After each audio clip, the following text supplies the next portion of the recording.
आशा के मोती चैनल में कार्तिक महात्म का 11वां अध्याय, जालंधर का देवताओं को संग्राम में हराना।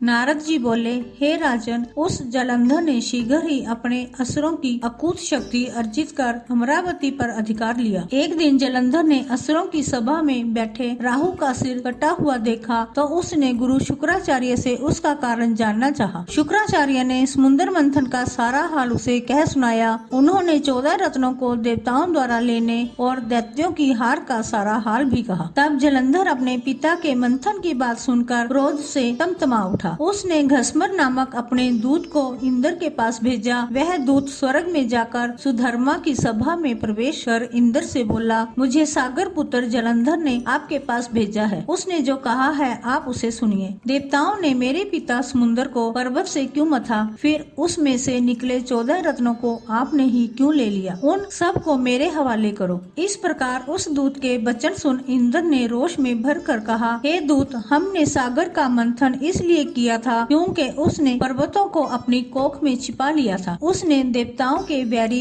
शंखासुर को वेदों एवं वेद मंत्रों के साथ अपनी कुक्षी में शरण दी थी। अब तुम जाओ और समुद्र मंथने का यह समाचार जालंधर से कहो। नारद बोले, तब वह दूत समाचार ले पृथ्वी पर आया और इंद्र का कथन जालंधर से कहा, जिसे सुनकर उस देवता ने क्रोध से पागल हो देवताओं को जीतने के विचार से चारों दिशाओं और पाताल से करोड़ों दैत्य एवं शुंभ निशुंभ आदि सेनापतियों को बुलाया और उनके साथ बड़ी सेना लेकर स्वर्ग में पहुंचा एवं नंदन वन को चारों ओर से घेर लिया। तब तो देवता भी कवच आदि पहनकर लड़ने के लिए अपने अस्त्र शस्त्रों सहित अमरावती से बाहर निकले। देवता और दानवों में घोर युद्ध होने लगा। मुसल, परिघ, वान, गदा, वर्षी, फरसा आदि शस्त्रों से एक दूसरे की भयानक मार काट होने लगी। दोनों तरफ की सेनाओं के हाथी, घोड़ा सवार आदि के मरने से वहाँ रुद्र की धारा बहने लगी। उस समय सायंकाल के लाल बादलों की तरह वह रणभूमि शोभा दे रही थी। युद्ध भूमि में जितने दैत्य मरे पड़े थे उन सबको शुक्राचार्य ने मृत संजीवनी विद्या से जीवित कर दिया। उधर बृहस्पति जी ने भी मरे हुए सब देवताओं को अपने मंत्र बल से जीवित किया।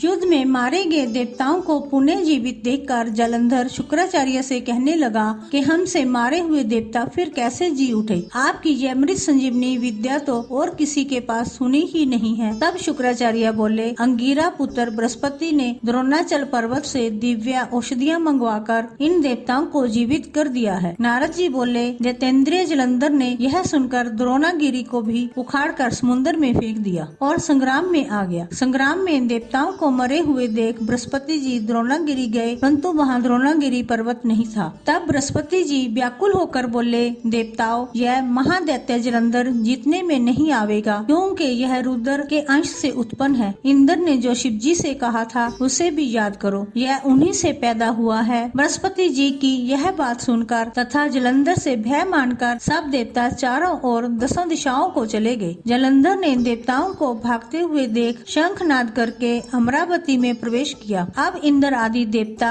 उससे पीड़ित होकर स्मेरु पर्वत की कंदराओं में रहने लगे। वह दैत्य अब देवताओं को जीतकर अमरावती में राज करने लगा। तत्पश्चात जालंधर, शुंभ, निशुंभ आदि सब बड़े बड़े दैत्य को देवताओं के स्थान पर अलग अलग नियत करके आप स्मेरु पर्वत की ओर चला गया। जय श्री कृष्ण।